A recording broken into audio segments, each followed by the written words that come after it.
अध्याय 15 श्री स्वामी चरित्र सारामृत पंचदशोध्याय। श्री गणेशाय नमः। नलगे करणे तीर्थाटन हठयोगाधिक साधन वेदाभ्यास शास्त्रज्ञान मोक्ष साधन कारणी अंतरी स्वामी भक्ती जडता चारी पुरुषार्थ येती हाता पाप ताप दैन्य वार्ता तेथे काही नुरेची वर्तत सता संसारी स्वामी पद आठवी अंतरी तया ते या भवसागरी निश्चय तारिती समर्थ सर्व कामना पुरवण अंती दाविती सूरभुवन जय नर करीती नामस्मरण ते मुक्त याच देही मंगळ वेडे ग्रामात राहत असता श्री समर्थ ग्रामवासी जन समस्त वेडा म्हणती तयासी आपुली व्हावी प्रख्याती हे नशेची जयाची चित्ती स्वेच्छ वर्तन करीती काही न जाणती जनवार्ता कोणाशी भाषण न करती कवनाचे गृहा न जाती दृष्टोत्तरे जन ताडिती तरी क्रोध नयेची शीतोष्णाची भीती नशेची जयांची चित्ती सदा अरण्यात वसती एकांतस्थळी समर्थ सुख दुःख समान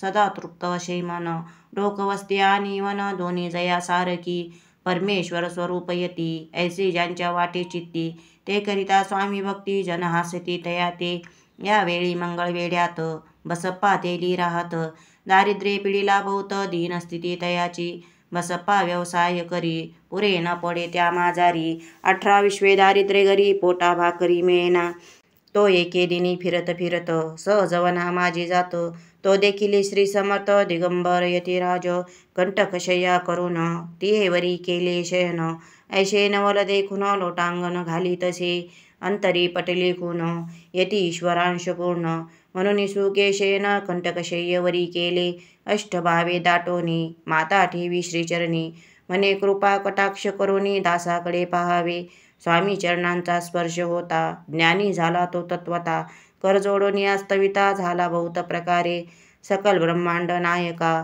कृपा घना भक्त पालका पाप तापा आणि दैन्यहारका विश्वपते जगद्गुरो पावोनिया प्रेमळ भक्ती अंतरी संतोषले यती वरदहस्त ठेविती तात्काळ मस्तकी दयाचे बसप्पाचे चरणी मन जडले ते पासुनी राहू लागला निशिदनी स्वामी सन्निध आनंदे जिकडे जातील समर्थ तिकडे आपणही जात ऐसे पाहुणे असत कुटील जन तया ते वेड्याच्या नादी लागला संसार याने सोडिला घरदार विसरला वेडा झाला निश्चय मग बसप्पाची कांता ऐकोनिया ऐशी वार्ता करीतसे आकांता म्हणे घर बुडाले आधीचा मी निर्धन परी मोल मजुरी करून करीत होतो उपजीवन आता काय करावे बसप्पा येती गृहाशी दृष्टोत्तरे बोले त्याशी म्हणे सोडिले संसाराशी वेड काय लागले परी बसप्पाचे चित्त स्वामी चरणी आसक्त जनापवाद न भीत नसे चाड कोणाची ऐसे लोटले काही दिन